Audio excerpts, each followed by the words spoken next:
Habíamos tenido algunos problemas técnicos, al parecer.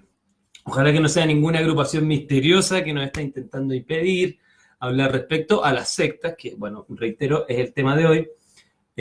Lo que nosotros en el fondo queremos plantear hoy día es, ¿has estado alguna vez en una secta? ¿Has escuchado alguna vez de algún grupo que podría relacionarse con una secta? Les mencionaba antes de que no todas las sectas son de origen religioso. Hay muchas que tienen un trasfondo más bien asociado a ideologías políticas, a grupos de autoayuda, a grupos comerciales.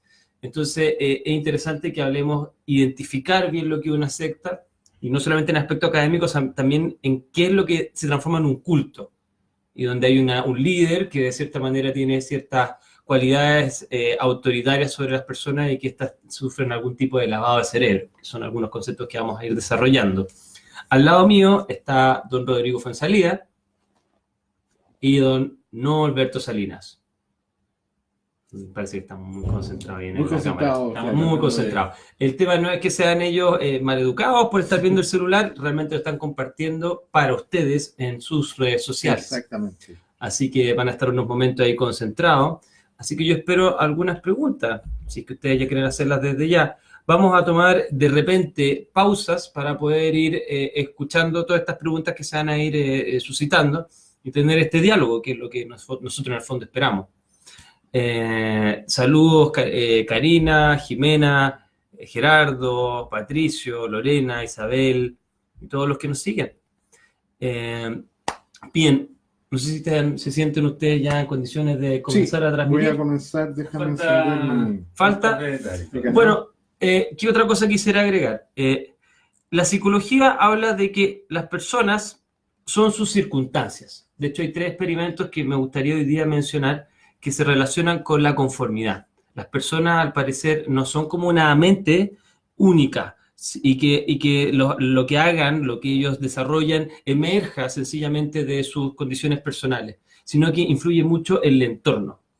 No es casual de que ideologías terriblemente destructivas se hayan alzado en pueblos que parecen ser muy educados.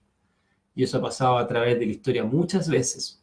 Entonces, no solamente la persona y sus actos se relacionan con sus deseos y motivaciones personales, sino que también la sociedad, el contexto, el grupo donde vive puede transformar a esta persona. Y lo que vemos a veces en estos grupos sectarios es que las personas pierden su identidad para cederla a un grupo más grande que empieza a dominar sus deseos, sus actos y cómo ellos van a eventualmente inclusive dar sus bienes, inclusive darle permiso o no de sus cuerpos a ciertas personas. Es bastante interesante. Cuenta un poco, Rodrigo, ¿qué has ido reflexionando en estos días desde el Foro 1? Bueno, el tema era interesante ver desde la perspectiva, efectivamente, de las ciencias humanas, que el concepto es bastante más profundo y más complejo de lo que uno piensa, porque hay que salir del aspecto peyorativo o del pensamiento vulgar, que ve el tema sectario casi como una especie de que sería el concepto de secta, un acrónimo de un grupo de alienados. Es algo bastante más complejo que eso. Nos paseamos por algunos autores como Weber y otros más, que tienen una posición un poco más, diría yo, de cierto rigor, y que hablan en tanto la dinámica de la expectativa, de los líderes, de la necesidad de ser gregarios, pero en términos concreto, yo diría que lo que más caracteriza, o el punto en común que tienen gran parte de los distintos puntos teóricos, yo diría, es el aspecto de separación y entrar un poco hasta en conflicto con lo institucional. La separación diría yo, de ciertos cánones más convencionales, de ciertas maneras de concebir ciertos rangos jerárquicos o cuestionar la autoridad, etc. Por ahí va como a veces encaminado ciertos grupos sectarios que tienen un corte más o menos complicado o complejo. Pero tú señalaste algo, que claro, que el concepto se puede aplicar, como hablaba con una amiga también hoy día, que me señalaba que ella veía como el famoso grupo intelectual, el de los famosos 10, era para ella una secta. ¿Ya? Y esta misma historiadora me decía, esto tienen características efectivamente de un grupo gregario. Rodiera este grupo intelectual ¿Ya? Que comenten un poco, chileno, donde hay varios pintores, escritores, que configuraron un grupo de debate. Y este grupo de debate efectivamente tenía características de secta, un grupo cerrado, que solamente concebía a la larga el compartir estas dinámicas, pero como de manera sumamente implosiva. Me refiero que no era fácil llegar y entrar a este grupo. Exacto. Tenías que tener un lenguaje en común y se reconocían a través de sus propias experticias, ¿ok? Por lo tanto, ahí quedaría fuera un poco la determinación de mi gran profe Humberto Lagos, profe de la universidad, que él hablaba de la secta, siempre su concepto de secta es muy religioso, siempre. Netamente religioso. Y eso es cuestionado un poco con este otro tipo de grupo que también tienen una dinámica sectaria. ¿Sabes qué? Me gustaría ahí partir con una frase que le va a llamar la atención. Seguimos saliendo fuera de África. ¿Cómo es eso? ¿Por qué digo seguimos saliendo fuera de África? Porque una de las teorías de los antropólogos físicos es que lo que generó la radiación desde África, de que el Homo sapiens se extendiera hacia el resto del mundo, fue justamente por el arrastre que tenía el chamán. Tenía perfecto. una visión mágica que los podía llevar a hacer algo que el criterio que en esa época podían tener nuestros ancestros hubiera dicho, no lo intentemos. Pero ya tenemos el viejo concepto de que tenemos una agrupación y tenemos un líder que puede aspirar a cosas que van más allá de lo que la naturaleza nos muestra en el momento. Por eso que se sostiene que esos tremendos viajes que fueron capaces de hacer estos Homo sapiens, incluso hay un muy buen programa que narra toda la epopeya, fue producto de una visión mística, tal vez de alguien inspirada por los primeros alucinógenos o por la idea del chamán. Entonces, cuando yo les digo, seguimos saliendo fuera de África, es porque en estas megatribus se producen la tendencia a reproducir las sociedades de banda. Sí, o sea, todos somos parte de un club de fútbol, somos parte de una agrupación, de algún tipo de sindicato, de una asociación de empleados. De una tribu. De una tribu. Entonces, es muy fácil porque es una cuestión que está prácticamente en nuestros genes, que nosotros tendemos a agruparnos en torno a una tribu y nos sigue fascinando, así como fascinó a nuestros ancestros, la posibilidad de que aparezca un chamán, que en este caso sería el líder sectario, que te lleva a un paraíso, a otro lugar, con promesas, y tú te embarcas en la aventura con él. Interesante, dos cosas ahí que son geniales, que me llamaron la atención de lo que dices. Una, el tema de que Hassan, que es un psicólogo que se metió en una secta de muy chico, muy joven, en la universidad, y le quedó la escoba en la vida, después se dedicó su vida a analizar los lavados de cerebro. Y una de las cosas que plantea distintivas de una secta es de que, claro, tú pierdes tu libertad, pero ¿por qué? Porque hay un líder, y bueno, un montón de otros autores lo han planteado también, un líder que es muy narciso, o sea, muy muy yo estoy encima de ustedes, y que en el fondo la extensión de su personalidad son todas estas personas que conforman esto que nosotros vamos a llamar su tribu, su grupo, su secta. Y una segunda cosa que es bien loca, no sé si ustedes han escuchado el número de Dunbar, o de Dunbar. No. Es un tipo, un antropólogo que plantea de que los seres humanos tienen en su cabeza pueden inventar hasta 200 personas, pueden reconocer hasta máximo más o menos 200 personas. Chuta. Y que las sociedades humanas, llámense municipios, llámense villas, llámense colegios, tienen que tener máximo ese número, porque de ahí en adelante nosotros generamos como un estereotipo de personas. Claro, porque nuestro cerebro no sería capaz de identificar ni empatizar con más caras. El obrero, el chileno, exacto. Claro. Entonces, como que de cierta manera nosotros tenemos en nuestros genes una predisposición a formar estas alianzas, y estas alianzas tienen elementos dentro del grupo y elementos fuera del grupo. Los intragrupos somos los que conectamos en común, y nosotros tendemos a tener distancia con los que están fuera del grupo, y empezamos a generar rituales que nos permiten tener esta cohesión. Interesante. Y aparte, ahora, perdón, una pequeña acotación, que es importante para poder entender por qué esto se produce. Y se produce en gente que tiene una educación más o menos notable. Porque justamente la gente con una cierta cultura que no está preocupada de subsistir el día a día, porque tú no vas a encontrar sectas en las poblaciones populares, ¿no? Eso se da de clase media hacia arriba. Sí, en la Pero, universidad. claro, son normalmente las personas que han participado en sectas destructivas, es gente con formación. O sea, hay gente que yo te digo que son perfectamente incluso de clase media alta hacia arriba. Sí. ¿Ah? ¿Y ahora por qué se produce este fenómeno? Porque, y yo no sé, que sería interesante, tú que también que eres sociólogo, podrían opinar sobre esto. ¿En qué minuto nosotros empezamos a despreciar el mundo?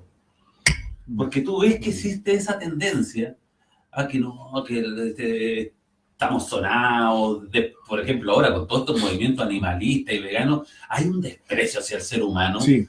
Curiosamente, pese a los logros que tenemos como Sí. especie, que deberíamos sentirnos orgullosos, pero hay un desprecio hacia todo lo que hace el ser humano, que el calentamiento global puede ser muy válido.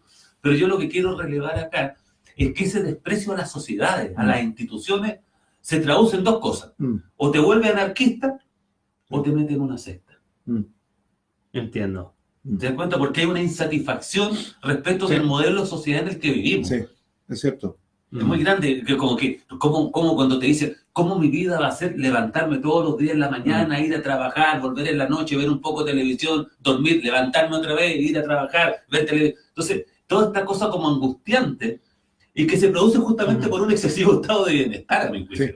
¿Ah? Justamente. Entonces, otra vez tratamos de arrancar de África, buscando paraísos perdidos. Claro, bueno, muy breve para hacer la palabra a Rodrigo. Tres elementos ahí. Uno, el sentido de la existencia, un poco lo que planteaba Albert Camus, la náusea, este tema de que cada vez estamos mejor y empezamos a cuestionarnos el sentido de la existencia. Fíjate que los suicidios, ¿sabes cuándo son menos? Los suicidios son menos en las épocas de guerra. ¿Sabes cuándo fue el día que hubo menos suicidios en Estados Unidos? De los que están registrados. El día de la caída de las Torres Gemelas. La gente se sintió parte de un grupo. Y la gente, entonces, disminuyeron de 140, 150, que son diariamente, a 36. Entonces, ¿qué es lo que pasa? Al parecer, el hecho de estar en un estado de demasiado alienación, enajenación, hace que las personas empiecen a preguntarse el sentido de la existencia y se dan cuenta que no lo está, que ellos son un número más. Otro elemento es cuáles son destructivas y cuáles no. Mira, uno de los criterios para entender una secta destructiva desde cierta visión es el hecho de que las personas pierdan la capacidad de autonomía y libertad. Y que esto sea parte de un plan, eventualmente. Un plan que generalmente está conscientemente diseñado como tal. ¿Entiendes? Esa sería la diferencia de una psicoterapia, por ejemplo, a un adoctrinamiento de lavado de cerebro. Porque te fijas, hasta una psicoterapia podría pensarse como una especie de reprogramación mental. Esos dos elementos que había, el otro se me fue, digamos. Mira, fíjate que yo, reflexionando en lo que tú señalas, hay que ver, hay que ver algunas instancias importantes. ¿En qué minutos, cuándo se hace mayor, cuándo hay de mayor manifiesto la producción de sectas? Estamos en un instante donde hay crisis a nivel de tipo social o crisis a nivel de paradigmas. Hay que examinar un poco eso porque sabemos que siempre las sectas han existido y van a seguir existiendo. Ahora hay que ver también en qué minutos se las sataniza. Porque hoy día la gente cuando habla de secta, levantan la guardia, ¿no? Mi hijo está en una secta y la gente sin tener idea de lo que una secta se pone en guardia de inmediato. Hay una reacción que es netamente emocional y en qué medida efectivamente vamos a tener que entender esto para poder seguir conviviendo. Siento que la secta, viéndolo desde un punto de vista, tomando un poco a ver, y algunos otros autores, yo creo que tomando nuestra condición de mamíferos, somos seres que evidentemente gregarios. Y dentro de todas las comunidades nacen, evidentemente, personas con ciertas capacidades de liderazgo, como hablaba del líder carismático. Yo creo que el líder carismático a veces representa también la quimera, el sueño, representa una necesidad de tenerte respuestas hechas. Y en un mundo con mucha angustia, cuando tienes un cierto discurso que identifica tus aspectos, que llena aspectos existenciales y espirituales, y donde hay una especie de pasaporte a una felicidad trascendente, vamos viendo la producción de manera espontánea de grupos sectarios sin necesariamente a veces que esto se lleve a una especie de reclutamiento por vía de un lado del cerebro. Muchas veces hay una acción espontánea. Eso te hace una pregunta. Completamente espontánea. Te dejo como una pregunta, yo no tengo respuesta. ¿Cuál es la diferencia entonces de un terapeuta o un chamán de un líder de una secta? ¿Por qué? ¿A qué voy? Y siendo yo trabajando en terapia, sí. que hasta qué punto una persona se entrega a tu aprecio, a tu consejo, a tu orientación, y en qué minuto la persona que da esa orientación se siente capaz de poder dirigir a otro y empieza a embriagarse con esta droga y empieza a perder toda perspectiva de las cosas y empieza a creer que él tiene la verdad o la razón respecto a algo, él o ella. O sea, lo interesante lo que está diciendo, que creo que... Puede ser automático, quizás. Sí, yo creo que fíjate sí. una cosa. Vamos a poner en el caso de Chile, y que es extendible a toda América Latina. ¿Por qué la Iglesia Católica no es una secta? Porque si nos damos cuenta, reúne todos los requisitos, te está proponiendo un modelo de mundo, te tiene líder, un líder que en este caso sería, ¿no es cierto?, el Papa, pero tiene dos inconvenientes para ser una secta. El primero es que es demasiado numerosa. Y en segundo lugar, forma ya parte del establishment. Claro, es decir, forma parte de aquello que yo estoy criticando, forma parte de aquello que está todo malo ya. Bueno, ahí el tema de agregar a Weber, que lo ha mencionado Rodrigo, Max Weber, un gran sociólogo de mucho tiempo atrás, que plantea que en el fondo la secta pasa a ser una institución o una iglesia cuando ya tiene un número de personas y entran dentro de la norma de la sociedad. A grandes rasgos. Yo creo que, fíjate, ahora me vino a la mente un gran hipnoterapeuta que es André Weissenhofer, que habla de la importancia en el trance hipnótico, por ejemplo, de la influencia interpersonal, que es determinante, la influencia interpersonal. Por lo tanto, si la influencia interpersonal, la función del líder carismático, la función de ciertos sujetos con estructura, es preponderante cuando se enfrentan a alguien que está con una estructura de personalidad quizás mucho más vulnerable y necesita, insisto, eso se da también en la terapia, ¿no? Sí. Hay una transferencia. Si yo sigo tu consejo porque te creo. Yo creo que hay un conjunto de mecanismos, tanto psicológicos, biológicos, de estatus, etcétera, que empiezan a operar en esa dinámica, y si tú eres un buen terapeuta vas a aprovechar toda esa fuerza y vas a hacer que la persona canalice su angustia, suelte, etcétera, y tenga una mejor vida. Ahora, en el mundo sectario es muy similar. ¿Sabes? Es muy similar. ¿Sabes que Winkelmann, un antropólogo, decía de que la gente era más sugestionable? Porque se hereda y ven factores genéticos también, porque de cierta manera tienen mejor capacidad de efecto placebo. Entonces, como esas personas se lograron sobrevivir gracias a la cura a través de la palabra, de estos chamanes, por ejemplo, estos genes se entregaron y también son personas más sugestionables. Y yo creo que hay algo de eso, porque fíjate la experiencia que tuve el año pasado cuando fui invitado por nuestra amiga de la Universidad Transpersonal de Puebla. Irma. Irma Somoza, le dejamos un gran abrazo, un saludo también. Y me tenía 12 días, me decía, te tengo todos los días 10 pacientes, me decía. 10 pacientes, 10 personas ahí para vivir el trance hipnótico, y dije, miércoles. Pero ¿sabes qué es impresionante? Hipnotizar a los mexicanos. ¿Por qué? Porque caen al tiro, así, ¡bum! ¡bum! ¡bum! Y yo dije, pero ¿por qué los trances son tan increíbles? Porque ellos viven dentro de un ambiente Teresa mágico. Roble también hace eso, una hipnoterapeuta ericksoniana, que claro, ella como que prende y uno escucha las inducciones de ella acá y es como, esto no me prende para nada, digamos. Y te das cuenta que ellos viven en un entorno mágico. Entonces están preparados por el inconsciente. Dentro de su universo, la magia está ahí, presente en el día a día. Por lo tanto, se entregan de manera, su inconsciente es mucho más, es como mucho más abierto, y se entregan a todos los procesos, pero con una gana, y caen en unos trances increíbles. Yo creo que es por la conformación de tipo cultural. Claro. Y ahí está lo que tú dices, el factor genético también de influenciar. Sí. Porque esto está hablando todos los días, una muestra en 12 días, 10 personas diarias, más o menos puedo hacer un muestreo bien concreto del nivel de caída de trance que tienen ellos versus acá en Chile. Sí, claro. Claro, entonces por lo menos ahí me quedó claro que el factor cultural, y obviamente que esto repetido por generación tras generación debe producir algún tipo de transmisión filogenética, y se produce. Y eso, ojo, esa condición del trance permite efectivamente que las personas sean mucho más influenciables, quizás trabajan sus cosas a una manera, puedes tener una respuesta súper rápida en algún tipo de procesos terapéuticos. Y esto llevado un poco a las sectas, yo diría que insisto que se puede replicar una situación bastante parecida. Por eso tiene que tomar... Te quería agregar dos elementos. Porque aquí es importante para que la gente sepa, que vayan tomando nota de los elementos que tienen que ver con cómo las personas de cierta cultura y notable inteligencia caen en la secta. Sí. Y son dos temas. Nadie es profeta en su tierra, Sí. dijo el gran líder sectario, Claro. Don Jesucristo, ¿ya? Que pues ya obviamente dejó de ser secta. Y la tabla de Ouija, el ya. síndrome de la tabla de Ouija. ¿Por qué es importante esto? Porque nosotros como seres humanos aprendimos a ser desconfiados. Sí, Si bien tenemos empatía, pero somos desconfiados. súper. Pero somos desconfiados en la relación interpersonal. Exacto. Entonces, pero si yo te digo, Sergio, yo soy un iluminado. Tú me mirás y me conocí, me decís, sabe, ¿cómo se te ocurre? No te compro nada. Y si yo incluso te empiezo a explicar cosas que tú incluso no sabes si ya, ok, ya, Norberto, te creo, ya, pero tú jamás serías un seguidor mío. No. Pero si yo te digo, oye, ¿sabes que yo conocí a un tipo súper extraordinario? En este minuto César nos dejó, pero pongamos entonces que Ya, es César, que se llama César Tama.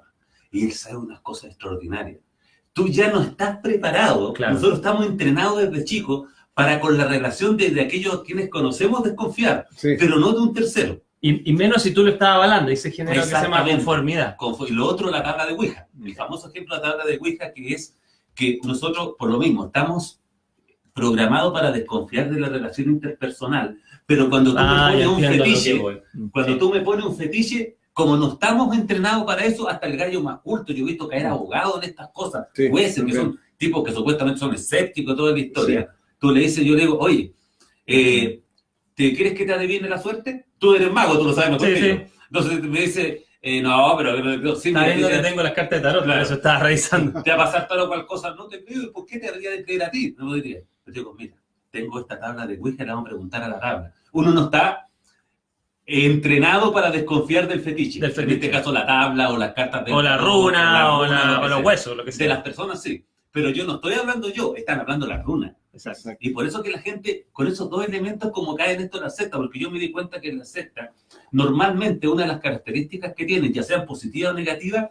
que el maestro siempre está muy lejano. Bueno, un poco ¿Sí? quiero agregar dos cositas, tomar Sí. dos cosas. Sí.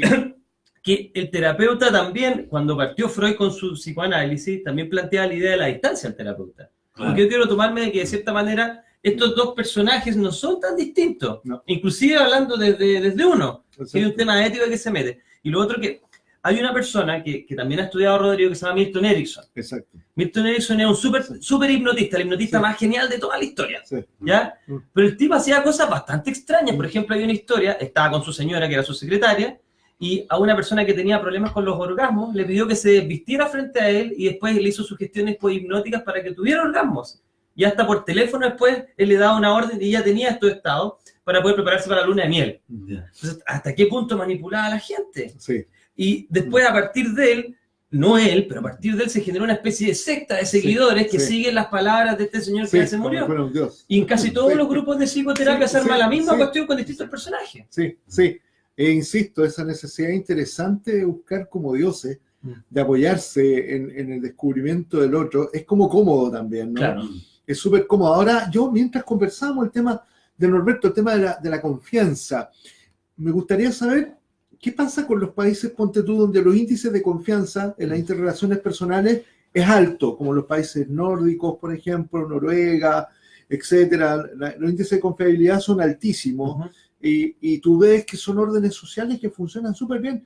¿Serán tan fuertes los movimientos sectarios en esos países?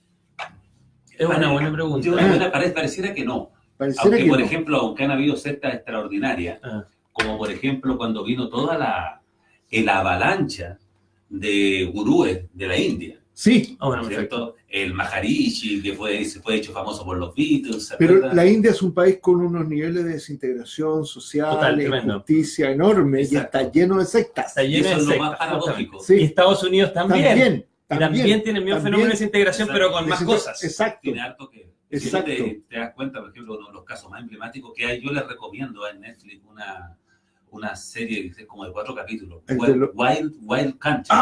me de quiere- 8. Mándamelo. Es eso. extraordinario, Eso. está en Netflix. Es extraordinario porque cuenta Eso. toda la historia de 8. De 8. Un pensador que yo conozco muy bien. Sí. Yo haberme leído de él por lo menos unos 30 libros en mi época en que... Era muy entretenido muy leerlo, ¿ah? fascinante, escribe Sí. maravilloso. Pero vivía como en Ford. Pero, Sí, claro, es maravilloso. Súper bien. pero Ocho fue un tipo que lo que ahí se ve un fenómeno. Sí. Porque la secta de los sannyasin, como se Sí, decían ellos, que se sannyasin, decían sí. de naranja, no era una secta... Pero puedes contar en breve a la gente que no conoce a Ocho, así como una historia de un Mira, minuto de quién es. Ocho era un tipo que se llamaba Bhagwan Sri Sri Rajneesh, Rajneesh, claro. ese era su nombre. Y Ocho fue un tipo que estudió filosofía Sí. y era extraordinariamente inteligente, ganó varios concursos de debate Sí. a nivel de toda la India. Y él de repente apareció con el cuento de que creo que a la edad de los 20 años, 15 años, no me recuerdo bien, se había iluminado. Siempre en la puerta. Siempre la cosa. La tabla de Ouija. La Sobre tabla. todo la iluminación. Entonces él tuvo la iluminación y empezó a generar unos grupos que lo empezaron a seguir de poco Sí. a poco. Y de repente esta cosa, como había mucha gente americana que estaba yendo a la India buscando ahí el conocimiento, porque esto fue un fenómeno que se empezó a producir por ahí. Estaba la durante- angustia de la Guerra a fines Fría. del siglo Sí. XIX. Sí. Ahí empezó. Entonces, claro, encuentran a este tipo, a este gurú, y después, como empieza a tener tanta aceptación entre la gente básicamente europea y americana, sobre todo americana, Sí. se traslada a Estados Unidos, Ahora, compran a Oregon Ujú. unas tierras, pero cometieron el error de no respetar la idiosincrasia de un pequeño pueblito que había ahí. sí. Y se armó una pelea entre la secta y cómo la secta después políticamente empieza a tomarse hasta el municipio. Claro. Y empezó toda una guerra. Parecido a prácticamente, Saibaba en inglés. Claro, que parecía a lo que hacía Saibaba, hasta que finalmente incluso El primer ataque de bioterrorismo Lo fue, provocaron la lo gente provocaron de ellos. Ocho. Exacto. Y al final 8 se llegó a un arreglo ahí porque ya lo iban a meter preso y la cosa fue que se fue a Estados Unidos y volvió a su ashram, como le llaman a estos Entonces, centros, sí, en Puna, y allá se quedó. ahí se quedó. Pero, o sea, con un arrastre tremendo. Ahí yo vería en el caso, salvo por esta pelea que se produjo, porque fue una pelea idiosincrática. Porque esa es la otra cosa cuando se combate una secta.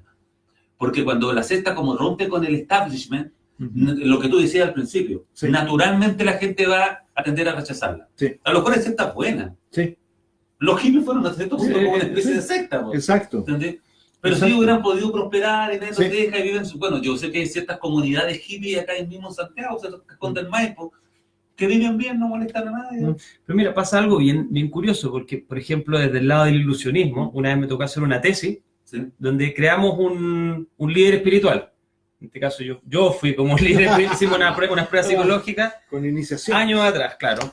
Y bueno, el Las asunto es el discípulas. siguiente, claro, no hubo discípulas. Ah, ya.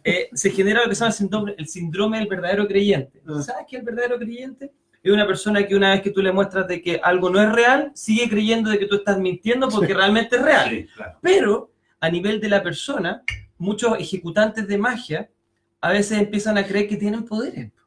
Porque como las personas empiezan a alimentarlo, especialmente este tipo de magia que tiene que ver con decirle cosas de tu pasado a la persona, o cosas más bien relacionadas con lo psíquico. Entonces, yo me estaba uniendo a lo que ustedes me estaban diciendo y de repente pienso hasta qué punto una persona como Osho empieza a convencerse que es especial, pero en Claro. creciendo de a poco. Van pasando actos que le van haciendo creer también a él Claro. de que no es una ilusión, sino que creo que traspasa la sí. ilusión. Yo creo que sí, yo creo que algo de eso hay. Yo creo que algo de eso hay. Ahora recordemos el poder que tuvo de convicción sobre la gente, la cantidad de cosas que manejó, los 98 Rolls Royce, con un Rolls Royce de oro, ese tipo de cosas implica que necesariamente tenía un manejo impresionante sobre sus seguidores. Pero yo analizaba el mundo en ese minuto, estábamos en la plena Guerra Fría, había una angustia permanente. Surgieron la muchas gente- sectas muchas sectas en esa época. Momento de incertidumbre. Exacto, estaba la media escoba, el día menos pensaba, alguno podía pensar que podían apretar los botones, y recordemos que fueron situaciones muy críticas, porque en la época de Osho, en los 80 veníamos saliendo de lo que hablamos la otra vez, de la secta Templo del Pueblo de Jimmy Jones en Guyana. En el año 78 se produce esta tremenda hecatombe que quedó, en términos comunicacionales, el mundo quedó muy receptivo al concepto de la secta, y quedó tan receptivo que me acuerdo que cuando llegan los Hare Krishna a Chile, y andaban en las calles, había toda una situación. Yo vi un programa en Canal 5 UCD, me acuerdo, de verdadera satanización del tema de los Hare Krishna, que hay que tener cuidado, etcétera, etcétera. Está la piel como sumamente susceptible. Ahora hay que entender que hay sectas que de repente tienen se integran, es decir, mantienen su núcleo sectario, pero hacen aportes a la sociedad. Ah, perfecto. Claro. Por ejemplo, está el caso de Damanhur en Italia, en Turín. Traten de damanhur.org, es un movimiento sectario súper interesante. Ellos viven bajo tierra, tienen cerca de 7 templos construidos bajo tierra, exportan tecnología de punta, son cerca de 800 artistas que viven abajo, y ellos fueron creados, efectivamente, Damanhur fue creado por una persona que se hacía llamar Falco, que él dice haber tenido algún tipo de canalización. Él trabajaba hipnosis también full, incluso en Damanhur se enseñan hipnosis, pero él dice que rescatar una técnica llamada élfico. Esta técnica élfico es una especie de técnica de magia, la habría captado desde elementos del Antiguo Egipto, que vendrían desde los Atlantes, que era toda una conformación muy curiosa. Pero Damanhur hoy día tiene hasta un premio Naciones Unidas por sociedad sustentable, porque generan su propia economía. Claro. Es muy interesante lo que pasa en Damanhur. Hoy día Damanhur está con las puertas abiertas, tú puedes visitar Damanhur. Yo tengo un amigo que es un alumno también que estuvo en Italia una vez, le dije, oye, anda, date una vuelta por Damanhur, ya voy a Damanhur. Y me decía que, claro, hay un ruterío que tú puedes hacer como turista y que en un minuto, que tiene cosas bien curiosas. Habían me decía, como unos sellos en las paredes, y preguntó qué pasaba con esos sellos, ¿no? Que esos sellos se abrían en la noche, porque algo pasaba, venía de esos sellos, salía algo que llegaba desde otro lugar, pero no le explicaron qué. Wow. Inclusive, son súper volados. Inclusive, me acuerdo que la primera vez que supe de Damanhur fue por el programa El Mirador, ¿se acuerdan que había en TVN? Por supuesto. Donde Nivaldo Moschati va directamente a visitar Damanhur y contempla unas cosas que está todo subterráneo. Hay unas cosas que son bien como curiosas. Por ejemplo, hay una biblioteca donde hay un niño que está estudiando, tú ves de la ventana entrando luz día. Luz día, y decía, pero ¿cómo si aquí no estamos bajo tierra? ¿Cómo hacen posible que se entre esta luz día, esa energía que procesamos del interior de la Tierra? Etcétera. Y llega a un lugar donde había una especie de plato, así de plato como de 1,5 metros, con unos tubos, como donde bailan las bailarinas, esas que me han contado por ahí. Ah, ya. ¿Ah? No, claro, muy bien, claro. Entonces, y el tipo de Nivaldo del Moschati le preguntan, ¿y eso qué es? No, eso lo utilizamos para hacer teletransportación a un lugar idéntico que hay en el extremo sur de Latinoamérica, te cuento. Una cosa como French, claro, una cuestión así. Pero los tipos te hablan así, y no sé, yo ahora me metí a googlear Damanhur, inclusive en mis lentes VR, hay una visita a Damanhur que es muy interesante, pero los tipos, como te digo, es una criptosociedad que está abierta al mundo, que contribuyen con sus cosas, con su, como te digo, sociedad, tienen un premio de Naciones Unidas, tienen buenas relaciones entre los seres humanos. Yo creo que esas formaciones sociales son quizás necesarias para que surjan otras cosas, como lo fue el cristianismo, que partió un momento sectario. Ahora, claro que nos ocupamos cuando siempre tenemos la preocupación de que, ojo, ¿qué pasa con ese momento cuando tu voluntad es completamente anulada por el... Entonces, yo les quiero tirar ejemplos sobre la mesa. Porque, perdón. Falco, por ejemplo, inclusive fue tan democrático que en un minuto ellos tenían como una especie de consejo. Y que era como el líder, entre comillas, discreparon al interior de Damanhur a partir de unos consejos de la manera que ellos tenían que exportar lo que conocían hacia el mundo. Y empezaron y Damanhur y Falco en un minuto se quebró con la organización, y él empezó a atender con sus mancias afuera de Damanhur, pero iba 2 veces a Damanhur. Inclusive hay un letrero fuera, es muy poco de secta esto, pero hay un letrero fuera cuando van entrando a Damanhur que dice textual que esto no corresponde al proyecto original ideado por Falco, pero que Falco lo seguía apoyando igual, aunque no corresponde, no estaba muy de acuerdo en que hubiera transferencias comerciales e ingresaran al mercado. Eso es como bien poco, es muy interesante. Ahora, bueno, Falco murió. Les tiro ciertos ejemplos sobre la mesa porque también hay gente que está preguntando. Sí, las preguntas Por ejemplo, mira, voy a poner los siguientes ejemplos. Bueno, y Colonia de Dignidad, uno. un grupo que ayudaba a la comunidad, que tenía un restaurante, que hacía muchas acciones, tenía un hospital. Segundo ejemplo. Sí, pero siempre había... Escucha. Segundo ejemplo, Silo, que nos están poniendo acá hace rato. Hay que hablarlo porque no lo quiero nada. Tercer ejemplo, el método Silva de control mental. Cuarto ejemplo, le gusta o no a la gente, Herbalife. Nada que ver.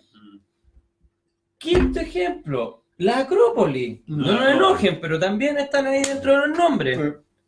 Y bueno, y sexto ejemplo, Friendship, que tú lo conoces más que bien. No sé cómo quieres partir, porque todo esto es un ejemplo más cercano. Y ciertas religiones específicas que son consideradas sectas porque tienen mucho de ese carácter, como son los testigos de Jehová. Sí. Ya. Y una cosa curiosa, los mormones tuvieron la inteligencia, o más bien la suerte, de que ellos se instalaron en Utah en un tiempo en que nadie los molestó. Tal vez si hubieran tenido una mejor ubicación geográfica, 8 a lo mejor tendrían un estado dentro de Estados Unidos de puros sannyasin, y no hubieran tenido el problema que tuvieron específico en ese lugar donde se ubicaron. Sí. Y perfectamente podrían ser un estado con... Y hubiera sido bien interesante. Sí. En un mundo de 8 días. Libertad sexual, todo pasando. Era súper boyerista. Era súper boyerista. Sí. Entonces, ya viendo esto, ya por ejemplo, la gente que conoce la historia de Silo, no sé si les pueden contar, ¿tú te acercaste al grupo de Silo? Yo conozco un par de amigos que pertenecían al movimiento. Siempre me da urticaria cuando hablan de Silo como la gente vinculada a Silo como un súper iluminado. No sé, yo no creo mucho en seres muy iluminados. ¿Podemos contar un poquito de Silo? Silo es un psíquico argentino, pero no sé si... Sí, Rodríguez Cobo. Sí. Rodríguez Cobo. Incluso él escribió unos libros, yo tuve conocidos que estuvieron en la cosa de Silo. Lo que pasa es que Silo se volvió famoso en Chile porque lo nombró en una famosa novela, Palomita Blanca, Enrique Lafourcade, por eso que fue tan conocido acá. Pero fue un movimiento sectario, pero que en sí mismo no tenía malas intenciones, al menos a priori, porque Silo después creó una organización paralela que era como un círculo concéntrico más grande, que era la comunidad, que supuestamente era la forma como la idea siloísta se iban a proyectar en las comunidades para efectos de intervenir políticamente. Sí, es lo que querían. De hecho, el Partido Humanista viene de ahí. El Partido Humanista, un partido que está acá en Chile, viene de la organización de Silo. Ahora, ¿qué problema había con ello? Yo creo que con Silo existió un problema muy similar al de 8. O sea, era una cosa parecida, los tipos tenían otra forma de relacionarse. Ahora, interesante lo que decía la niña que tú leíste, que estuvo anestesiada. Anestesiada, con Silo. Claro. Porque... Hay gente que perdió su plata, hay gente que pidió su herencia y se la dio a Silo. Porque Silo, en el fondo, quería construir un mundo humanista. O sea, tenía grandes intenciones. Y tengo entendido que la última vez que se juntaron en el famoso cerro entre Chile y Argentina, tiene un nombre ese lugar. Sí. Camino Mendoza. Claro, lo juntó a todos, dijo que habían fracasado. No, maravilloso. Que todo ese movimiento no se había conseguido porque su objetivo final era humanizar la Tierra. O sea, empezar a generar un movimiento que se replicara. Y como cuestionamiento, yo creo que realmente el movimiento de Silo fue una mezcla de utopía, de hipismo. Hipismo total, sí. Mucha droga. Y también algunos elementos de Burger. Claro, del cuarto camino. En cuanto a la modificación de tu personalidad, con técnicas de choque, de rompimiento, para supuestamente liberarte de tus trancas, de tu... Pero oye, aquí en Chile actualmente, no voy a dar el nombre, hay un grupo de coaching, que le llaman ahora, son coaching, ya no es... Que te lleva, Chile Algo se llama. Usted llénelo como usted quiera. Chile Algo, tiene con una adicional. Y con nombre en gringo, digamos, en inglés. Y que te hacen estos mismos rompimientos y que va subiendo niveles, y que rompen tu conciencia. También hay una tipa que vive en Uruguay, que es bien famosa, que es de Australia, que también hace la misma macana. Entonces, entonces y bueno, y que son como los herederos del control mental de Silva y de todas las mismas cosas, que en el fondo yo soy bueno, pero yo tengo trancas psicológicas, yo te las voy a romper. Tenemos un taller y después vas subiendo los talleres y tú pasas de ser el perrito más chico, digamos, el aprendiz, el suche, pasas a tener el conocimiento revelado y hacer lo mismo con los otros. Como lo de la glándula... También, pues ahí el tema de Doña Fresia. La glándula pineal también, y que no es el único movimiento, hay varios que también plantean lo mismo y que esto te va generando... Ahora, en sí, salvo el engaño benéfico, el engaño... ¿Pero cuál engaño benéfico? ¿Dónde está si no hay mentira blanca, que te miente o no miente?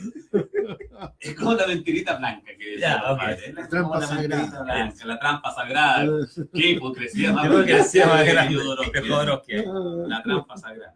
Claro, pero que... Porque también tiene como una secta, de cierta Sí, forma. Pues. sí, Lo viste en los sí, talleres y son delirantes. Sí. Entonces, ¿qué es lo que pasa? Que en el fondo nosotros como que tenemos una tendencia a vivir mejor cuando tenemos una promesa, independiente que la promesa se vaya a cumplir o no. Sí. Pero como que le da sentido a lo que hace. Sí. Sí. Esperando esa. Por ejemplo, a mí me pasó cuando yo estuve en una secta. De partida, para las sectas suele ser bastante simple captar adherente porque ellos ellos tienen una oferta que tiene demanda. Entonces eres tú el que llega a buscar. Sí, tú eso que no puedes cuestionar. No es que te vayan a buscar a la casa y te ofrezcan. No, pero ojo, nadie te va a buscar como voy a ir a un templo o cosas así. Normalmente tú vas por un grupo de personas que se ven personas súper normales, que van a algo para autoconocimiento normalmente. Tú te vas enganchando de estas personas que te invitan a un lugar que es como el centro de estas terapias casi. Sí. Claro, muchas y tiene los dos elementos. Que si tienes problemas de relaciones humanas o una depresión, una separación, ¿y quién no las tiene? Tienes ahí te acoge. Sí. El gran factor del acogimiento. Y el segundo es que te encuentras con personas que para ti son como los que pasan a ser ahora parte de tu equipo de casa, porque todos están buscando lo mismo. Porque si tú eres una persona que tiene una cierta sensibilidad de que andas buscando el sentido de la vida, de que te das cuenta que esto no es, que parece que ya no estáis tan agarrados de la Matrix, entonces empiezas a buscar tu Morfeo. Claro. Igual que la película, y de repente encuentras con otros tipos que están en lo mismo, entonces te sientes súper integrado, te sientes que estás en un proyecto. Incluso, como te digo, muchas veces uno no quiere saber. Es verdad. ¿Sabes que es súper raro el ser humano, Sergio? Porque uno muchas veces no quiere saber. Yo me daba cuenta cuando estaba en la secta, y supuestamente los otros hermanos, ellos habían superado un montón de niveles, y yo los veía, ya gallos que llevaban 30 años metidos ahí, 30, 40 años, y eran unos tipos normales, envidiosos, neuróticos, porque aparte que hay un problema, como la secta te pone muchas restricciones, en vez de transformarte en un hombre superior o en un ser de luz, te vuelves un neurótico. Bueno, porque vives con un montón de cadenas, de restricciones, de cosas que no puedes hacer. Exacto. Pero bueno, sin generalizar, pero ¿cuántos yogis y cuántas personas de grupos de meditación se ven más enfermos a nivel mental de que las personas que supuestamente son normales y comen carne y hacen todo mal, digamos? Sí. Exacto. Muy raro, digamos. Porque resulta que, pues, imagínate, tú llegas a un grupo donde cuestionan prácticamente todo tu modelo de vida como es. Y te obligan a cambiar, a hacer cosas extrañas, a entrar en conflicto muchas veces con... Entregarle tu economía. Y lo otro, que justamente es una cosa que es elemental en una secta, generar la distinción. Sí. Y por eso que cómo tú generas la distinción, mediante esa manipulación artera, que todos la tienen, que es el famoso secretismo de la secta. Eso. Yo a todos los que estén escuchando, si no saben si están en una secta, han entrado, o si no saben si no están en una, no saben. Nunca pierdan contacto con la gente que está afuera y cuéntenlo, no se asusten. Yo he estado en secta donde me han dicho que si yo revelaba, contaba lo que hacíamos adentro, me iban a mandar a una cosa que el infierno de Dante parecería un paseo Boy Scout. Y son puras estupideces. Sí. Son mecanismos de control para que, porque tú al mantener el secreto, te diferencias, tú ya, y en más, esa natural vanidad humana, te sentís que soy superior a todos tus familiares, claro, que no están ahí. Porque tú tuviste una iniciación. Exactamente. Hasta los grupos de Reiki, pues, con mucho respeto, digamos. Por ejemplo, yo me acuerdo que en esta secta, y que también lo decían los grupos de Gurdjieff, incluso citaban en algunos aspectos al mismo Jesús en su origen. Cuando él decía que tenías que dejar padre y madre, que yo vengo a ponerlo en conflicto unos con otros, toda esa historia. ¿Cómo han interpretado esto los grupos sectarios modernos? Que dicen, y si tienen razón, debo decir que tienen razón, mira. Por ejemplo, yo puedo ser un expositor sobre la conciencia, ¿ya? Pero llego a mi casa con mi papá y mi hermano, que son los tipos más pesados y desagradables del mundo. Y yo trato de... ¡Sale, vaya! Entonces, como que en tu familia... Tú tienes un lugar, está estructurado de cierta forma. Entonces, cuando tú tratas de mostrarte como diferente, no te creen y se ríen. Pues la familia tiende a ubicarte en el lugar en que tú tienes la familia. Es verdad. ¿Cachai? Porque yo en la familia soy el bueno para la chacota, para tocar guitarra, y que de repente digo algunas cosas medias novedosas. Pero no sería un maestro. Bueno, pero Ni fíjate sería que, ahí un magíster pero- en la cognición, no, nada de eso. bueno, Hitler y su hermana tuvieron una distancia enorme. Obvio. Entonces, ¿qué es lo que pasa? Por esa misma razón, ¿qué es lo que te dicen en la secta? Y tienen razón, en ese sentido. Si fuera cierto que te están iluminando ellos, Sí. vamos a suponer que lo están haciendo. Tú, si te reúnes con tu familia, si te mantienes vinculado a ellos, ellos bajan tu nivel de conciencia. Porque Porque- tienden a ponerte en el lugar en que siempre estuviste Sí, dentro exacto. de la jerarquía familiar. Entonces, por lo tanto, esa es la razón por la cual tú tienes que alejarte de la familia. Pero mira, Y ahí empieza el mira lo que manejo. hacía Paul Schaffer. Paul Schaffer dividía hombres de mujeres, Claro, exacto. y él era como la única figura de apego principal. Qué interesante ¿Qué está quiere viendo decir? los aportes acá. No, que está... ¿Qué decía? Coméntala, por favor. Bueno, Irene Musso dice la meditación antiquísima de la glándula pineal de Fresia Castro está derivando en los extraterrestres, porque no tiene nada más que entregar. Se parece al caso de la madre Cecilia, que se arrancó porque puso fecha y hora que iban a llegar a buscarlo en el Valle Elqui, y bueno, no pasó absolutamente nada.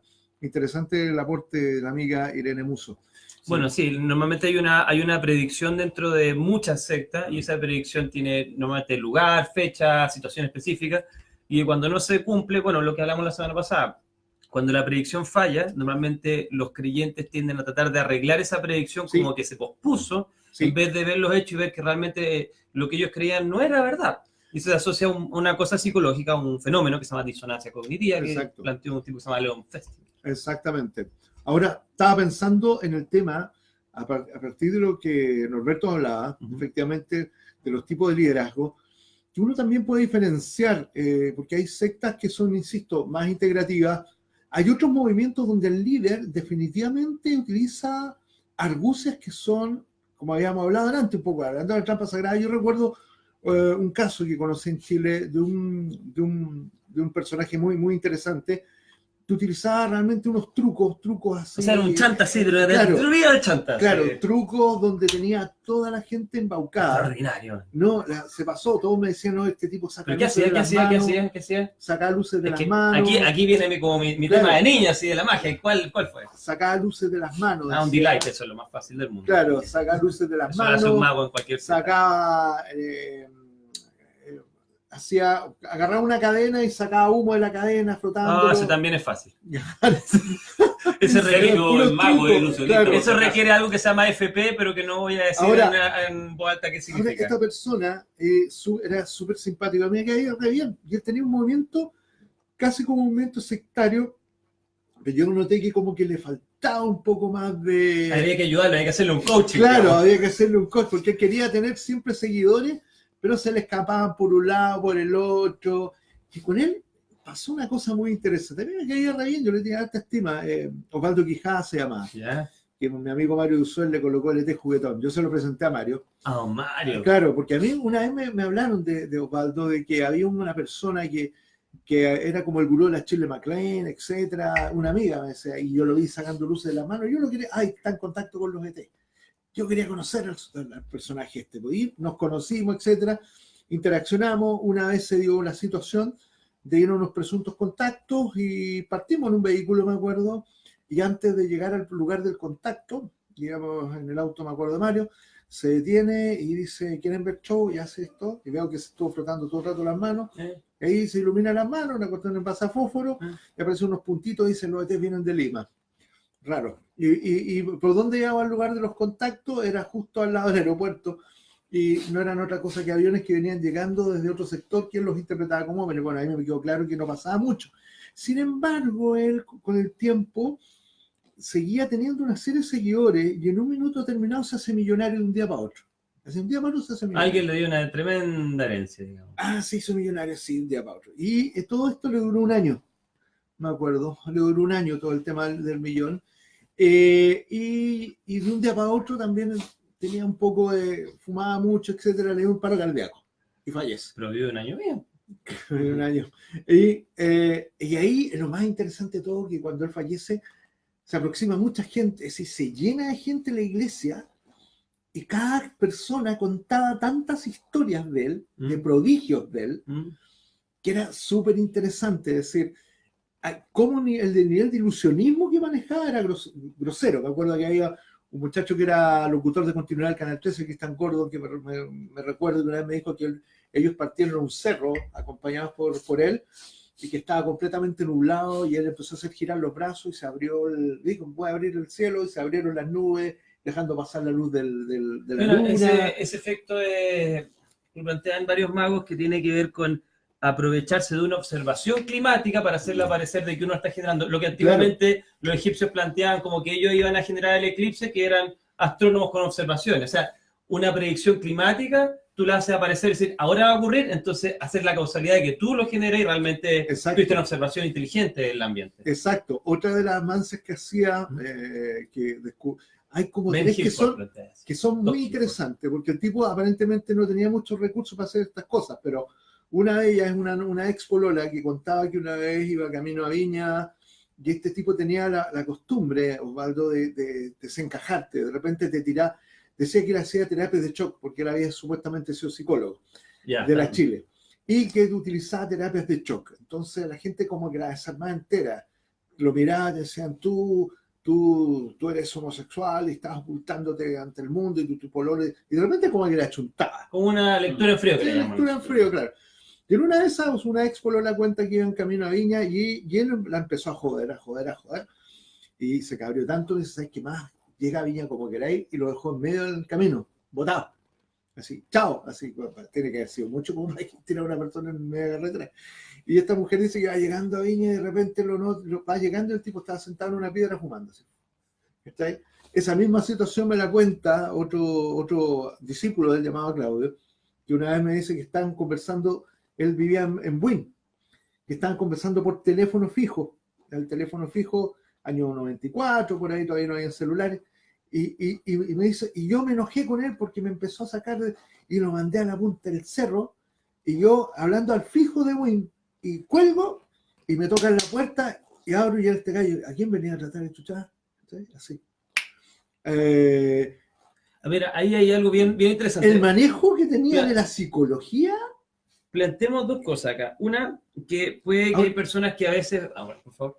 Es que son varios, pero son varios casos. Es decir, lo que yo siento es que muchas veces hay personas que tienen una necesidad de reconocimiento, de sentirse especiales, de producir algo en el otro, pero eso puede ser, eso generalmente me he dado cuenta que eso nunca termina bien. Me refiero siempre, hay situaciones de abuso sobre el otro, de apropiarse de dineros. Siempre el tipo que llega a la argucia, a manipular la realidad hacia unos niveles de la estafa, produce también una estafa en lo cotidiano. En lo cotidiano. Sí. Buen punto, mira, Sí. Totalmente de acuerdo. Aquí hay dos interpretaciones. Una de que pareció a Hansen, que está súper vilipendiado en todo caso. George Hansen, que plantea que en el fondo desde una mentira puede crearse un estado mental que te permita hacer fenómenos reales. Eso es una hipótesis, digamos. Ahora, descartemos eso por un rato. Dijimos la otra. Había un gran mago inglés que se llamaba David Berglas. Berglas, una vez, estaba en un lugar antiguo, todo destruido, en Londres, y él dijo, a ver, espérense un segundo. Y se empezó a concentrar, y se levantó un piano, un piso entero, se elevó y después cayó. Con un efecto de psicoquinesis. Había una serie de personas muy pincorotadas, muy importantes de la sociedad inglesa que vieron eso, que fue algo espontáneo, que ocurrió en un callejón, que ellos por casualidad llegaron a ese callejón. Y después Berglas, como cuando los magos se cuentan sus secretos, y en sus escritos cuenta, me demoré 2 meses en hacer este efecto, llevé un montacargas, hizo toda una cuestión para generar esa ilusión de que fue un acto completamente casual. Nadie a veces piensa de que una persona puede sacrificarse tanto para generar un momento de ilusión. Normalmente los ilusionistas lo que hacemos es dar la vida por eventualmente un efecto que parece completamente en un momento casual y trivial. Entonces a veces uno subestima la capacidad de un ser humano de querer convencerte de algo. Puede ocupar muchos recursos para algo que parece muy trivial y simple, donde no va a ganar nada inmediatamente a cambio. Hay una cosa súper importante, Sergio, que nosotros, por decirlo así, los seres humanos promedios normales, no podemos creer que pueda haber gente tan mentirosa. Claro. Bueno, eso va a ser entonces uno no puede. ¿Y por qué? La mayoría de los gurúes que yo conocí en secta eran todos tipos borderline. Sí. O sea, tú le preguntas cuántos 5x5, te dicen 25, si no están locos. Sí. Pero sí se manejan en una estructura de relación con los otros donde pueden mentir descaradamente. Sí, claro. Y con una seguridad que a ti te dice, no, este tipo no me puede estar mintiendo. No puede. Entonces, como siempre se reservan algún aspecto el cual tú no lo puedes acreditar y que además a muchos no les interesa acreditarlo porque quieren tener fe en que lo que el tipo dice es cierto. Ah, bueno, es que ahí quería tomar eso. No te conté el final del experimento. Ya. Este experimento que hice para un estudiante de psicología. Dimos toda esta situación de hacer una serie de encuestas de personalidad de cuánto tú crees en lo paranormal y en lo espiritual antes de una situación y después de una situación. Entonces, antes de la situación todos tenían ciertos puntajes. Después de esta situación donde se hicieron varios efectos de magia, la gente, muchos de ellos cambiaron y reforzaron su creencia en lo paranormal. Y ahí venía el paso 3. Después de un tiempo fuimos y les dijimos que era todo mentira. Todo esto estaba dentro de una escuela de psicología también. Eran estudiantes de psicología. Lo interesante es el efecto de las personas. Muchos de ellos, y grabamos inclusive eso, dijeron que no podían creer y que todo era real.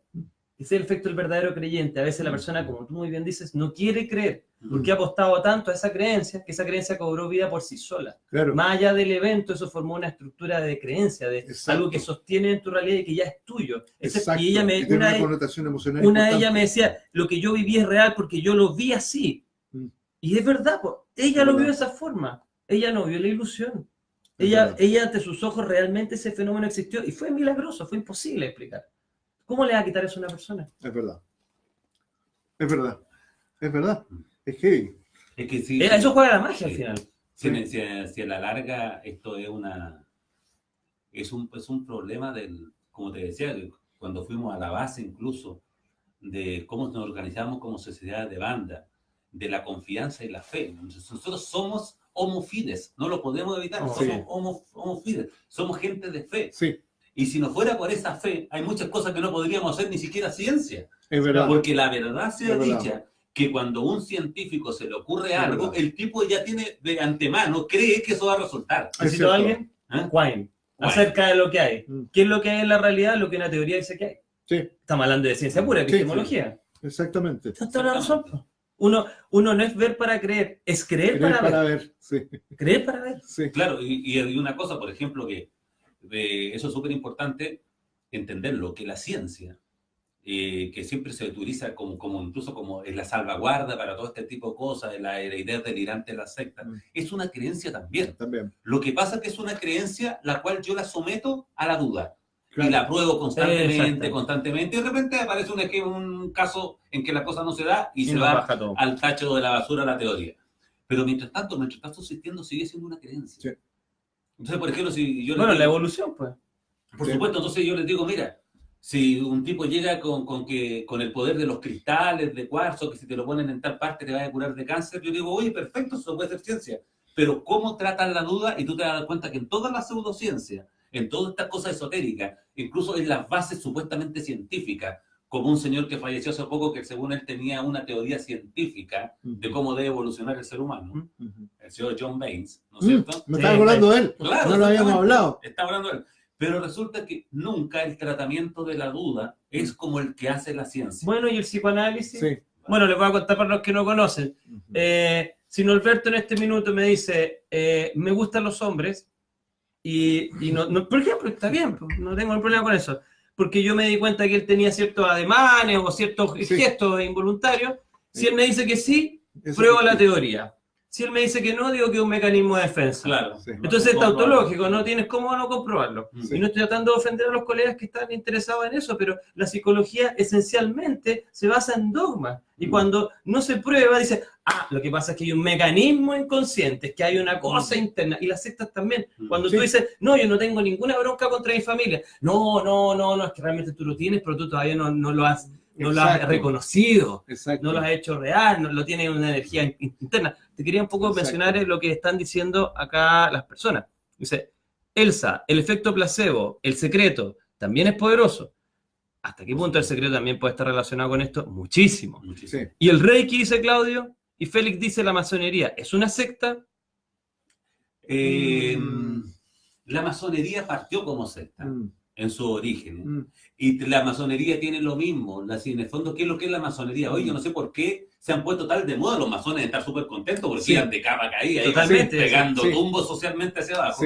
Y de repente Sí, apareció en verdad. las redes sociales que los masones, que los Anunnaki, Anunnaki, los reptilianos, Sí. es una mezcla de cosas Sí. increíbles. Que Es como, absurda. es como la serie de Luis Miguel, que ya nadie Absurda. lo da en cuenta. Y ahora Yo Quieren- sube. creo que es para que todos los y que quieren sobre el todo control siguen del cosas mundo. por YouTube, Claro. ¿qué es la masonería Sí. hoy? Sí. ¿Qué es lo que es? ¿Qué es lo que siempre fue? Ah. Una sociedad laica Ujú. que tiene una serie de rituales y ciertos compromisos secretos que tienen nada más por objetivo que hacer una cohesión de grupo y que son Exactamente. fuerzas políticas. Ujú. De hecho, Ujú. guerras se han solucionado en los países gracias a las logias masónicas de cada país. Exactamente. A ese nivel de poder Mucha tenía. gente no lo conoce. Exactamente. No, la gente no lo sabe. Pero la masonería hoy por hoy está cada día más de capa caída. Sí, cuando Y de dicen hecho, que quieren claro, controlar el mundo, encuentro tan es delirante. delirante. Delirante. Acá en delirante. Chile, por ejemplo, el promedio de edad de la masonería son 83 años. Sí, claro. Claro. De la Ese es el gran promedio. logia. Entonces, ¿quién va a querer estar dominando el mundo a esa edad? ¿Estáis preocupados de otras Después cosas? el problema de la próstata. Claro. Y claro, la Yo masonería sobre ridículo. todo. Te dominan tu orinar.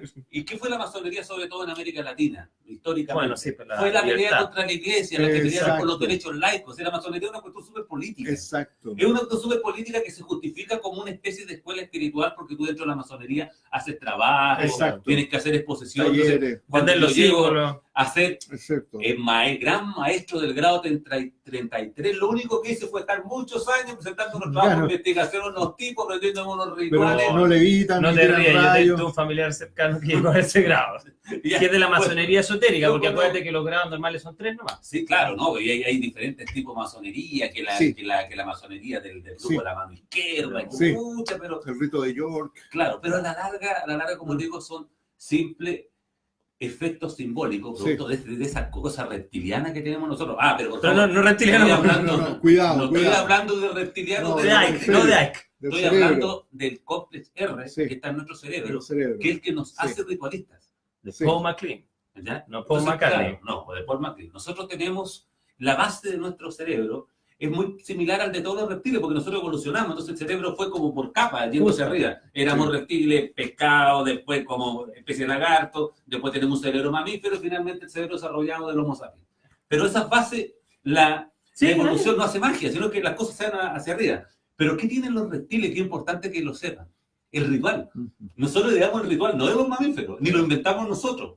Los reptiles se comunican mediante rituales. Exacto. Rituales de apareamiento, rituales de disputa de territorio, y nosotros tenemos eso. Y como está tan arraigado, fíjese una cosa divertida.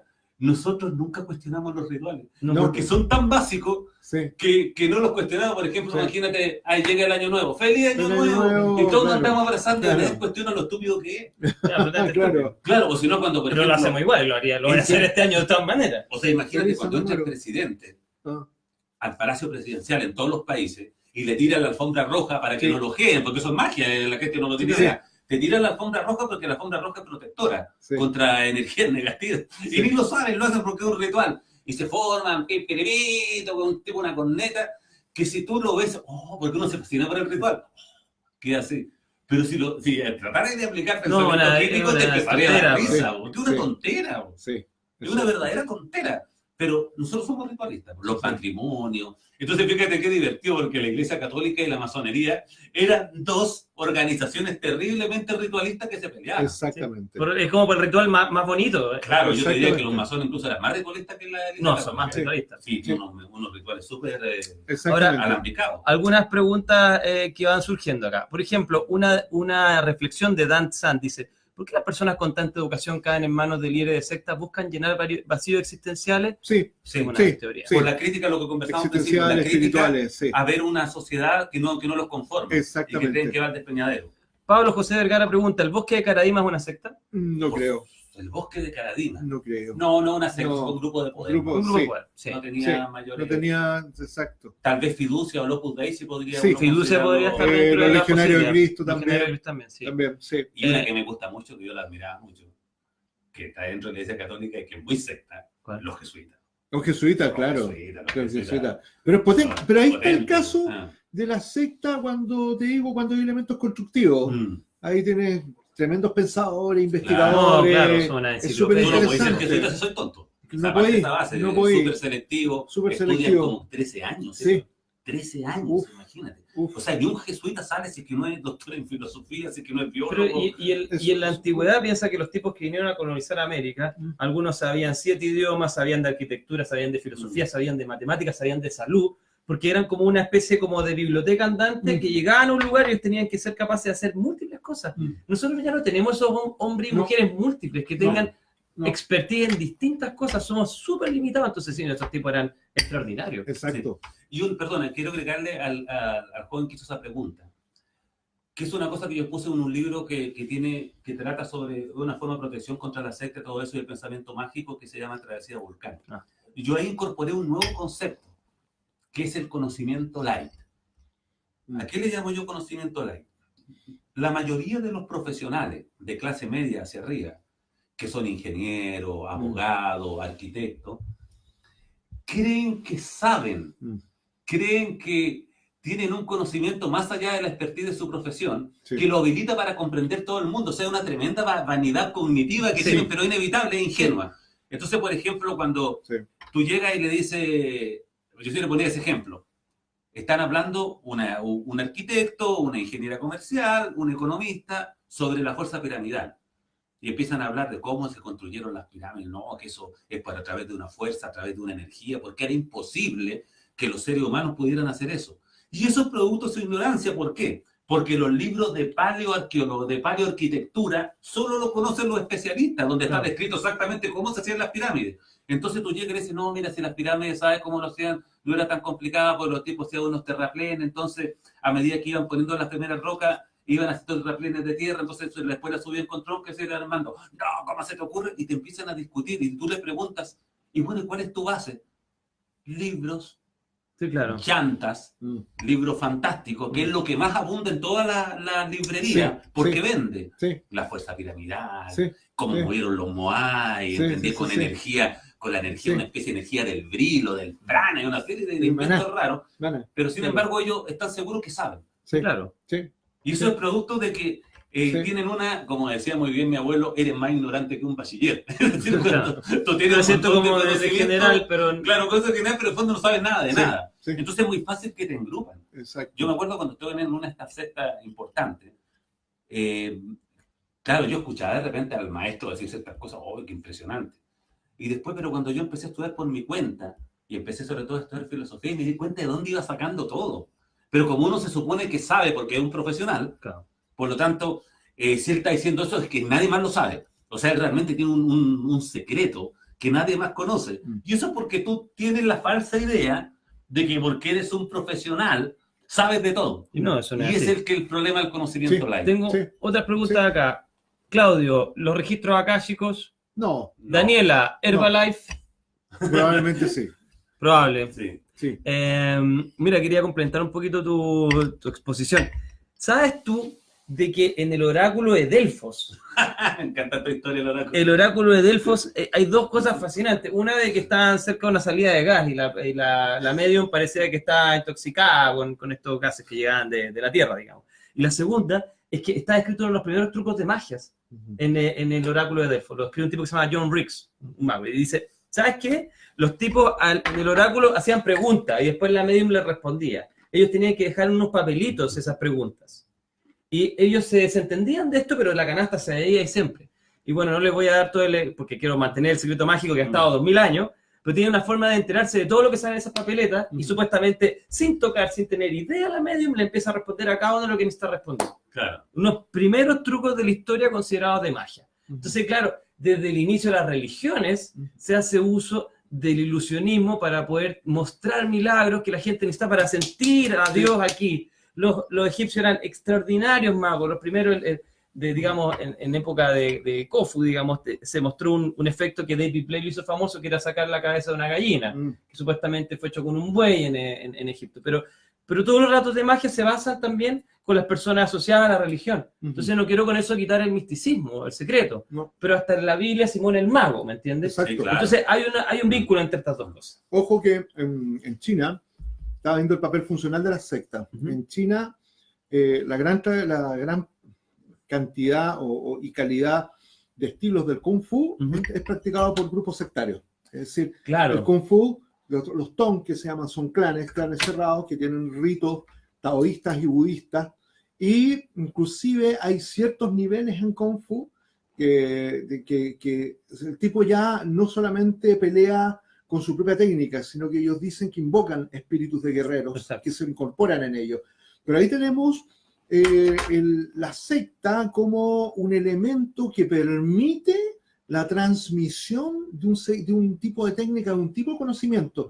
Y gracias a esa manera que tienen de organizarse los chinos en movimientos sectarios que van conservando distintas escuelas, distintos estilos, es que ha podido llegar hasta hoy día el Kung Fu en términos tradicionales, sin perder algunos secretos. Bueno, algunas cosas se han ido perdiendo, pero en China ha sido solamente el manejo de sectas lo que han permitido la transmisión del Kung Fu. En muchos grupos esotéricos el conocimiento es transmitido a través de la oralidad. Igual que en los antiguos chamanes o las tribus. Sí. Y eso permite de que el secreto se mantenga. Sí, pero acá el patrón, ponte tú, de el líder, el maestro, el discípulo, es una relación rígida. Sí, y completamente no se puede cuestionar. Y eso permite, insisto, la transmisión de una información, pero tú no ves situaciones pervertidas como el tema de la secta destructiva, todo este tipo de cosas que estamos un poco discutiendo, que yo creo que las sectas son también directamente proporcional a las sociedades que las van produciendo. Es que acuérdate que vamos replicando justamente la patología de la sociedad. Exactamente, creo que la patología, sí. Yo estoy de acuerdo con eso, la patología de la sociedad, la secta es la extensión. Solamente para agregar que de cierta manera el secreto es parte esencial de la secta y lamentablemente ahora los secretos son de poca importancia, porque por ejemplo, una vez tomando en el terreno de la magia se jodió cuando empezaban a ver libros. El primero fue de un tipo que quería ayudar a la gente en la Inquisición porque muchos pensaban que eran brujas y realmente eran trucos y quería salvar a estas personas. Y de ahí en adelante y ahora con el advenimiento de todas las tecnologías, ¿qué es lo que pasa? Se pierde esta oralidad. Sí. Y esa oralidad transmite el poder porque el maestro tiene un conocimiento que solamente a través de muchos sacrificios el alumno lo va a tener y se pierde ahí. Entonces yo a través de ese saber no pueden acceder otras personas. Ahora con internet todos saben de todo. Entonces se pierde esta capacidad del misticismo. Eso es impresionante. Eso es súper importante. Sí. La diferencia entre un maestro de cualquier arte o de cualquier técnica a la diferencia de un maestro sectario es que tú nunca en una secta vas a encontrar que alguno de sus discípulos llegue al nivel del maestro o supere al maestro. No, nunca, porque esto tiene una jerarquía. No puede ser. Un maestro de piano o un maestro de colegio te enseña y su éxito es que tú seas mejor que él. Exacto. De hecho, yo eso lo vi en algunas academias de artes marciales donde realmente el maestro hacía cosas extraordinarias, pero había todo un proceso que no era muy complicado ni muy largo en años, que tú tenías que hacer y ibas a hacer exactamente lo mismo. Y después la prueba, era como prueba de examen de grado, tienes que pasarte un jet por el estómago. Bueno, pues en la academia, claro. Entonces son en sentido son más transparentes, pero por ejemplo, yendo al tema de, por ejemplo, el caso Gurdjieff. Gurdjieff, que me perdonen los amigos que todavía lo siguen y toda la cosa, pero resulta que Gurdjieff fue muy claro en decir que una escuela se forma cuando hay un maestro. Y la escuela sobrevive y tiene espíritu. Mira qué cosa más ególatra, porque Gurdjieff era un fresco de siete suelas. En la medida en que esté el maestro. Y cuando el maestro muere, la escuela muere. Sí, claro. Y tiene que aparecer otro maestro que pueda revivir el espíritu de la escuela. Y sin embargo, tú tienes los grupos de Gurdjieff todavía en todo el mundo. Está bien, pero por ejemplo, las sectas destructivas como la de Schaffer estaba pensada en que se iba a destruir cuando él muriera. No podía replicarse esa secta porque la idea es extender este ego sobredimensionado y transformarlo en una... ¿La de Castaneda? También. Bueno, la Castaneda también. Pues. Lo de Castaneda es espectacular porque yo que fui de los grupos de Castaneda, una de las tantas sectas en las que estuve muchos años, nosotros nos hacíamos los lesos con algo que Castaneda, porque Castaneda fue un gran escritor, fue un pillo, la hizo. Y se contradecía horriblemente. Y una de las mayores contradicciones de Castaneda fue que Don Juan, en los primeros libros, este supuesto, ya que en el fondo el viejo problema es lo que te decía de la tabla de Ouija, porque a Don Juan nunca nadie lo oyó. Entonces, pero Don Juan le decía que para el conocimiento nadie era voluntario. Es decir, el poder elegía a quién podía ser un guerrero o un hombre de conocimiento. La magia te elige a ti. La magia te elige a ti. No eres tú postulante. ¿Y qué es lo que tuvo que hacer Castaneda después? No podía decir los libros. No. Pero sin embargo, toda esa gente que supuestamente iban a seguir el camino del guerrero, iban a seguir el camino del Nahual, estaban clara contradicción con, Sí. con la base de lo que Castaneda decía. Sí, Si de hecho él fue un elegido que no quiso ser elegido. Claro. sí, Y por eso que sufría tanto, no le gustaba, porque sencillamente el brujo tiene la capacidad de ver la estructura energética tuya y dice, ya, este tipo sirve. sí. Y los otros no sirven. Es aunque como sean en Star voluntarios. Wars, Sí, así tiene sí. la fuerza. Exactamente, tiene la Sí. fuerza. Sí. Exactamente. Podemos ir cerrando, ya llevamos Está cerca muy de entretenido. 1 hora y 1/4 de programa. Comentario al final. Hoy están escépticos. ¿Qué quisieran? Mira, yo lo que puedo decir, a mí lo que me interesa es justamente que tengan cuidado, porque nadie está libre de las sectas. Y si tú te consideras inteligente y te consideras culto y te consideras que no tienes problema económico, eres el mejor candidato para caer en una secta Sí. en algún minuto. Sí. Porque va a llegar en un instante que vas a hacer una reflexión de que tu vida no tiene sentido. Y quiero decir una cosa, perdona, voy a hacer una pequeña extensión sobre ese tema. La vida no tiene sentido. No lo tiene. La vida no tiene sentido, ni finalidad, ni propósito. Ni la tuya, ni la de él, ni la mía. Porque lo único que tiene sentido son las conductas animales. Los eventos naturales no tienen ni pueden tener sentido. Y mucha gente se ha metido a la secta, se ha angustiado en su vida en la búsqueda de algo que es un error categorial. Claro. Es un concepto mal empleado. No le busquen sentido a la vida no lo tiene, nunca lo va a tener. Lo único que hace, uno va reaccionando a los estímulos. Una conducta tiene sentido. Si yo en este minuto me levanto con el vaso, te puedes deducir, Norberto va a traer un poco de Coca-Cola, y si después yo me pongo los lentes y hago así, Norberto va a leer algo, eso tiene sentido. Las conductas tienen sentido. ¿Y por qué nosotros le atribuimos sentido a los hechos? ¿Por qué cometemos error? Porque nosotros no somos predictores de conductas. Exactamente. Nosotros aprendemos prediciendo conductas. ¿Por qué Sergio sabe manejar ese computador? Porque él sabe cómo se comporta. Somos predictores de conducta. Yo sé manejar este celular. ¿Por qué conozco su funcionamiento? Porque sé cómo se comporta. Entonces intentamos extender eso a otros niveles. Exacto. Entonces cometemos el error de pretender que todo es comportamiento y por eso le buscamos sentido. Y que la naturaleza se comporta, Claro, el universo se piensa. comporta. ¿Para dónde va el universo? ¿Cuál es el propósito de la Claro, vida? pero otra persona más que Claro. estamos tratando de entender. ¿Cuál es el sentido de la muerte? Son todas preguntas estúpidas, porque están mal empleadas. Estamos empleando un concepto que no corresponde, que es de las conductas humanas, que lo estamos tratando de aplicar a los eventos. Por lo tanto, si alguno de ustedes cae en esa reflexión en un minuto que le puede ocurrir, y van a tratar de buscar, pues, ¿no? Realmente la vida no tiene sentido.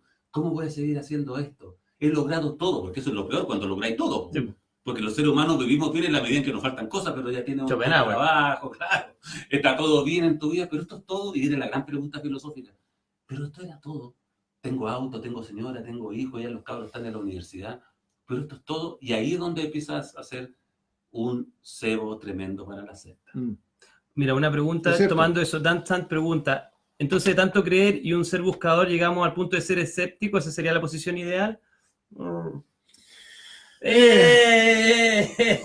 Sí, yo diría que hay que ser muy Sí, escéptico. para Sí, mí un poco de sí, escepticismo, pero sí. sano, o sea, Sí, sí. no sectario, porque No. también hay una secta del Sí. escepticismo. Y, Sí, que es lo mismo que Por ejemplo, hay para una el otro secta lado. como los Boy Scouts o los bomberos, Sí. que son como También hay sectas súper sectas- sanas y igual Sí. la va a pasar bien, Sí. igual tiene un mérito, tiene guerra, combatir contra el fuego, ser súper Sí. entretenido, todo eso, pero hay sectas sanas, ¿entiendes? Sí. Eso, pero Sí. como te digo, pero tengan cuidado, porque justamente el estado de bienestar es el que te lleva a estar en esta secta. Ahora, si no es una secta destructiva y te sientes feliz dentro de ella, pero yo lo único que te recomiendo, puedes estar en una, pero evalúala siempre. Sí, Evalúa cómo te tratan de manipular y nunca pierdas el contacto con tus amigos que están afuera, porque van a ser los únicos jueces de Sí. cómo está funcionando tu criterio. sí. Hay que cuestionar también cuando veas elementos que vayan coartando tu propia libertad. Libertad de pensar, libertad de decidir.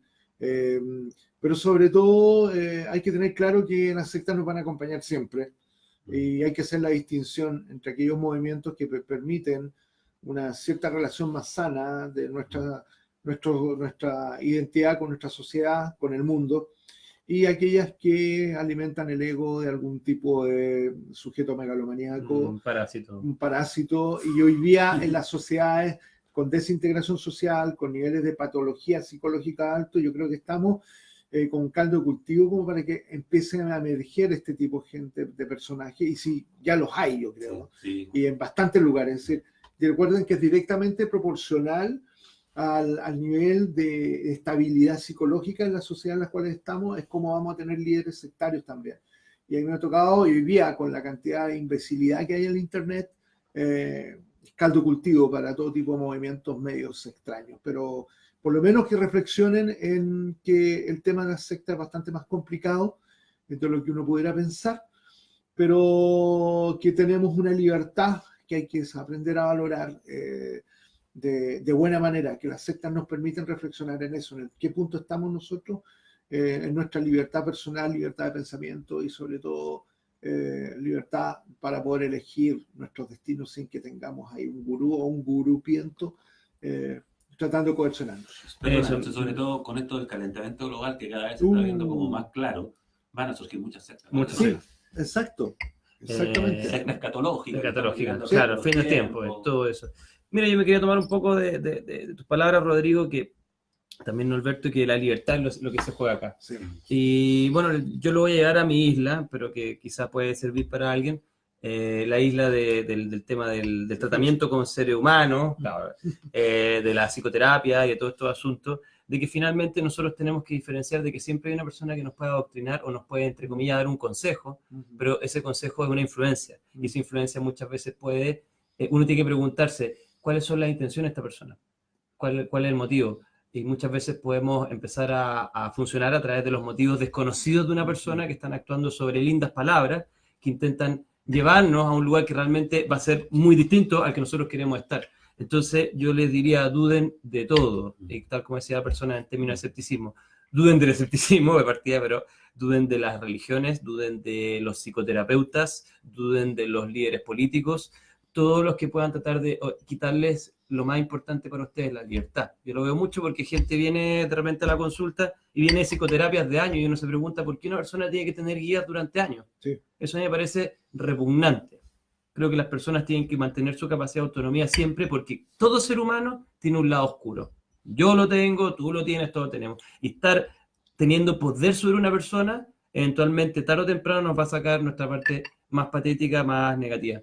Sí. Entonces nunca tenemos que entregar la libertad ni nunca tenemos que ejercer nuestro poder sobre otra persona. O tratar de limitarlo lo más posible. Muchas gracias a todos, pues. Muchas gracias. Me pidieron Saludos. que mandara saludos a Australia, a México, a Colombia y a Puerto Rico. Y a la secta que estás ahora también, ¿no? Y a mis compañeros de sectarios también, muchos saludos a ellos. Muy bien, pues entonces un gran saludo, cuídense mucho.